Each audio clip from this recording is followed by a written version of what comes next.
Est-ce que vous vous êtes déjà senti complètement perdu au mois de janvier en biathlon avec toutes ces compétitions différentes, Coupe du Monde, Junior Cup, IBU Cup, Championnat d'Europe, Junior, Championnat du Monde, Jeune? Si oui, vous êtes sur la bonne vidéo parce que je vais essayer de vous clarifier tout ça. Salut à tous, j'espère que vous allez très très bien et que vous avez passé de très belles fêtes. Je vous souhaite une très belle année 2025. Et pour la première vidéo de l'année, je vous propose pas un tour de piste sur Oberhof parce qu'en fait je l'ai déjà fait la saison dernière. Je vous mets le lien dans la description. À la place, je vous propose de redescendre un petit peu la pyramide de toutes les compétitions de biathlon, de la Coupe du Monde jusqu'au circuit national français. On est parti.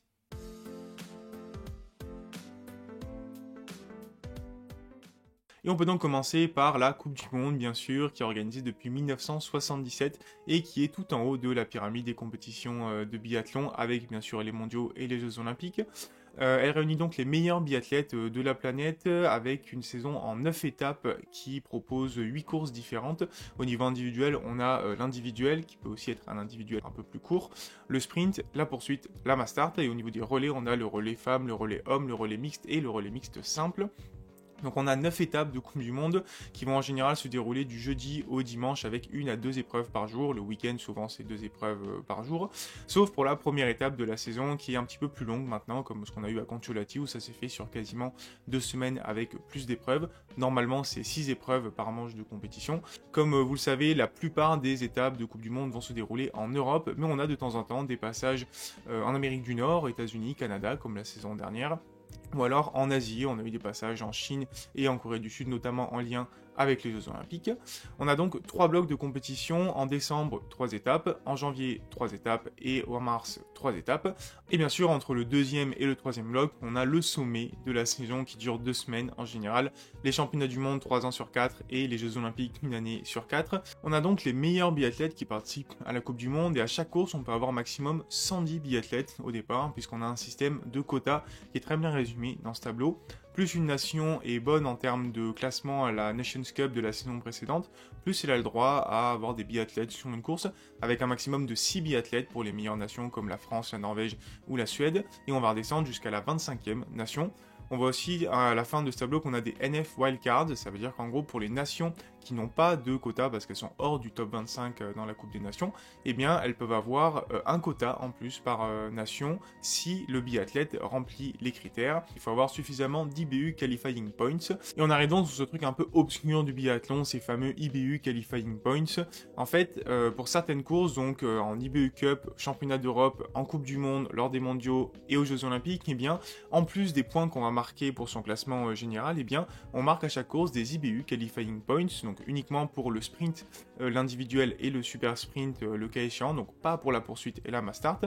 Et on va marquer des points selon une formule un peu barbare que je vous affiche ici, qui va prendre en compte le temps de course du biathlète divisé par le temps de course du biathlète vainqueur. On va également y appliquer un race factor en fonction de sprint individuel ou super sprint, et on y applique une race penalty qui va prendre en compte en fait les performances des meilleurs biathlètes de la course, le top 10 si je dis pas de bêtises, et ça va donner un score qui contre-intuitivement est le plus proche possible de 0. Donc en fait, un biathlète comme Johannes Bö, eh bien il va avoir un score assez proche de 0 alors que les moins bons biathlètes vont avoir un score assez élevé. Et donc, avec ces IBU Qualifying Points, eh bien, il y a un prérequis pour atteindre la Coupe du Monde, par exemple, qui est d'avoir 125 IBU Qualifying Points maximum. Donc, tant qu'on en a moins que 125, tout va bien. Si on en a plus, on n'est plus éligible pour la Coupe du Monde. Et donc un biathlète, il a deux grandes options globalement pour intégrer la Coupe du Monde. Soit il a suffisamment de points et sa nation a suffisamment de quotas et donc il peut intégrer la Coupe du Monde. Soit sa nation n'a pas de quotas et s'il remplit les critères, eh bien il doit quand même faire partie des 8 meilleurs biathlètes en termes d'IBU Qualifying Points qui ne sont pas déjà qualifiés sur la Coupe du Monde via leur nation. Bon, après cette première partie un peu longue parce qu'il fallait que je vous parle des IBU Qualifying Points et un petit peu des quotas, on va commencer à redescendre dans la pyramide avec le deuxième échelon international, l'IBU Cup, qui a été créé en 1987 sous le nom initial de Coupe d'Europe de biathlon, mais qu'aujourd'hui n'a rien d'une Coupe d'Europe puisqu'en fait elle est ouverte à toutes les nations. C'est donc le deuxième échelon où on trouve pas mal de biathlètes qui n'ont pas encore tout à fait le niveau de la Coupe du Monde ou qui n'ont pas de place parce que comme pour la Norvège ou la France, il y a trop de bons biathlètes. On trouve aussi pas mal de jeunes. sur une saison qui en fait ressemble beaucoup à celle de la Coupe du Monde avec simplement un week-end de moins. On a globalement 3 gros blocs de compétition en décembre les 3 premiers week-ends. Ensuite en janvier on a les étapes 4 et 5 suivies des championnats d'Europe de biathlon et en février et mars on a les 3 derniers blocs de compétition.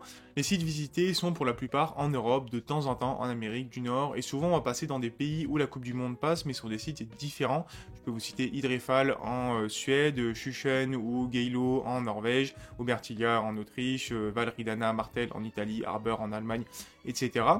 Au niveau des épreuves, on va avoir sensiblement les mêmes épreuves avec des individuels qui peuvent être courts, donc distance un petit peu moins longue, des masters qui vont se faire à 60 au lieu de 30, et sur les dernières saisons, on avait eu le test du super sprint qui malheureusement n'a pas été conservé, et donc ça fait une épreuve qui était différente avant mais qui n'existe plus aujourd'hui. Et le pic de la saison, ce sont bien sûr les championnats d'Europe Open, qui ont pris le nom Open en 2008, mais qui existent depuis 1994, et qui ne sont pas vraiment des championnats d'Europe, puisqu'ils sont donc ouverts à l'ensemble des nations. À l'inverse des mondiaux, ils ont lieu chaque année, donc même lors des années olympiques. Et en termes d'épreuves, on va trouver l'individuel, le sprint, la poursuite, mais pas de mass start. On est sur un circuit qui est un petit peu plus varié en termes de nations, puisque quand on regarde les quotas et le tableau défini par les buts, eh bien, il n'y a pas de limite en fait en termes de nombre de nations. N'importe quelle nation peut amener au minimum 3 biathlètes sur une compétition, dans la limite de 60 biathlètes pour les moins bonnes nations. Et ensuite, les meilleures nations peuvent avoir jusqu'à 6 biathlètes par course, et donc on a un maximum possible de 155 biathlètes. Je vous disais tout à l'heure que pour l'instant, il n'y a pas de condition d'entrée en termes d'IBU Qualifying Points pour arriver en IBU Cup. Par contre, il y a une condition de maintien, il faut faire au moins une course à chaque trimestre en marquant moins de 250 IBU Qualifying Points. Et bien sûr, à partir de la saison 2026-2027, eh bien, pour intégrer l'IBU Cup, maintenant, il faudra au maximum 300 IBU Qualifying Points qu'on pourra marquer lors de la saison précédente en Junior Cup ou lors des Regional Events. On va descendre encore d'un échelon dans la pyramide pour parler maintenant de la Junior Cup, qui est en fait la Coupe du Monde des jeunes, des juniors, sachant que les catégories sont en train d'évoluer en biathlon. Aujourd'hui, c'est la Coupe du Monde des U22, donc c'est-à-dire toutes les catégories d'âge jusqu'à ceux qui vont avoir 22 ans en 2025. Et donc on a d'un côté les juniors pour les 2003, 2004, 2005, et ensuite les youth pour les 2006 à 2009. À partir de la saison prochaine, eh bien, on a un changement de catégorie. Les U22 vont disparaître et on va avoir à la place les U21, puis les U19 et les U17. En termes de calendrier, on est bien sûr sur un calendrier plus court que la Coupe du Monde ou l'IBU Cup, avec donc 3 étapes de Coupe de Junior Cup entre décembre et janvier qui vont donner à des épreuves équivalentes à celles de l'IBU Cup, individuel court, sprint, Master 60 et des relais mixtes seulement. Et ensuite, on va enchaîner fin janvier avec les championnats d'Europe et ensuite les championnats du monde junior et jeunes qui se ressemblent tous un petit peu en fait. On a donc tout d'abord les championnats d'Europe junior fin janvier qui cette année ont lieu en Allemagne à Altenberg, qui vont donner lieu à 8 épreuves au total, les 2 relais mixtes, individuels, sprint et Master 60. Et comme son nom ne l'indique pas, eh bien, ils sont bien ouverts à l'ensemble des nations. Preuve en est que la saison dernière, on a l'individuel qui avait été remporté par un jeune mongol de 22 ans, Enkbat, j'espère que je prononce bien son nom, qui avait fait un petit peu sensation. Et puis ensuite, en fin février, on a les championnats du monde junior et jeunes qui vont cette fois-ci distinguer les deux catégories et on aura les mêmes courses que lors des championnats d'Europe avec 2 ajouts supplémentaires quand même. Déjà, chaque course va être doublée puisqu'on en aura une en junior et une en jeune et on va également rajouter des relais par sexe, donc on aura relais femmes et relais hommes dans chaque catégorie. Si on parle de quotas, eh bien il n'y a pas de tableau particulier diffusé par les BU. Par contre, on a bien pour la Junior Cup une limite de 5 biathlètes enregistrés par fédération en début de saison. Et pour les championnats d'Europe junior et les championnats du monde junior jeune, on a une limite de 4 biathlètes par nation également. Et enfin, je vous rappelle qu'il y a pas mal de changements qui vont arriver sur les catégories jeunes. Je vous ai déjà parlé du changement au niveau des catégories. On va passer de junior jeune à U21, U19, U17. On a aussi l'introduction des IBU Qualifying Points pour aller en Junior Cup à partir de la saison 2026-2027. Et l'IBU vient tout juste d'annoncer la suppression des championnats d'Europe junior et également de la catégorie jeune dans les championnats du monde junior. Il ne va donc rester que la catégorie junior de ces championnats du monde. On attend encore de savoir quels vont être les nouveaux championnats présentés par l'IBU. Et je vous propose maintenant de descendre encore une fois d'un échelon dans cette pyramide pour aller au niveau de la base, en fait, un échelon un peu particulier qui va mixer jeunes et catégories seniors qui ne peuvent pas atteindre les meilleurs échelons internationaux. Je vous parle bien sûr des Regional Events et des championnats nationaux. Alors d'abord, les Regional Events, ce sont des événements soit nationaux, soit à l'échelle de plusieurs pays qui sont sélectionnés par l'IBU qui va donc les sponsoriser et surtout leur permettre d'attribuer des IBU Qualifying Points justement pour pouvoir rejoindre ensuite les échelons supérieurs de la pyramide. Pour la saison 2024-2025, par exemple, je vous affiche la liste des 24 Regional Events qui sont soutenus par l'IBU partout dans le monde. On en a en Europe et notamment en France avec des étapes du Biathlon National Tour, mais on en a aussi hors de l'Europe, notamment en Amérique du Nord.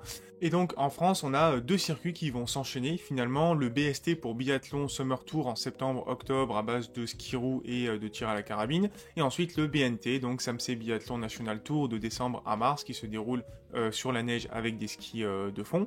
Côté catégorie, on a bien sûr les catégories U17, U19, U22 pour coller à l'IBU et aussi la catégorie senior bien sûr pour les biathlètes qui n'ont pas le niveau pour rejoindre les équipes de France mais qui sont au-dessus de la catégorie U22.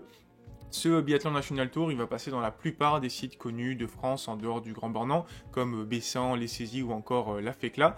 Et les étapes, elles vont principalement servir d'un côté de terrain de jeu donc pour les seniors qui ne sont pas en équipe de France, et de l'autre bien sûr pour les catégories jeunes, juniors, pour assurer la sélection. Du côté des épreuves, on a les classiques, individuel course, sprint, poursuite, Mastart 60, également des relais, et au niveau calendrier, donc on commence en novembre, et l'apothéose du circuit français, c'est bien sûr en mars, avec les championnats de France des catégories jeunes, U17, U19, U22, mais aussi des catégories seniors. Et c'est souvent un rendez-vous assez sympa puisqu'on retrouve nos meilleurs biathlètes de la Coupe du Monde et de l'IBU Cup qui vont redescendre au niveau de la catégorie nationale pour ces championnats de France. C'est un peu le dernier rendez-vous de leur saison.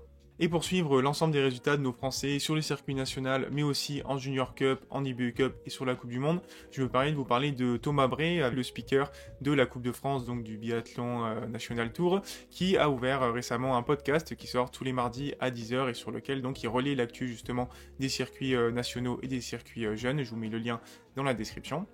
Moi, je vais terminer par un autre circuit qui est en fait en parallèle du circuit de la pyramide des circuits en biathlon. C'est la Coupe du Monde para-biathlon qui vient d'ouvrir ses portes puisque maintenant elle est à 100% gérée par l'IBU et donc ça permet d'avoir une première Coupe du Monde cette saison, donc 2024-2025, avec un calendrier en 4 étapes puisqu'on a 2 étapes de Coupe du Monde, puis les championnats du monde et à la fin une 3e étape du Coupe du Monde qui sert un petit peu de finale. Cette année, donc en février, on aura les championnats du monde para-biathlon qui se dérouleront à Pokluka en Slovénie. En termes d'épreuves, on aura l'individuel, le sprint et le sprint poursuite qui auront lieu donc à chaque étape de Coupe du Monde et lors des championnats du monde de Pokluka. Et lors de la 2e étape du Coupe du Monde, on aura un nouveau format qui s'appelle Middle qui va être testé et pour le coup, j'ai pas trouvé d'informations pour le moment.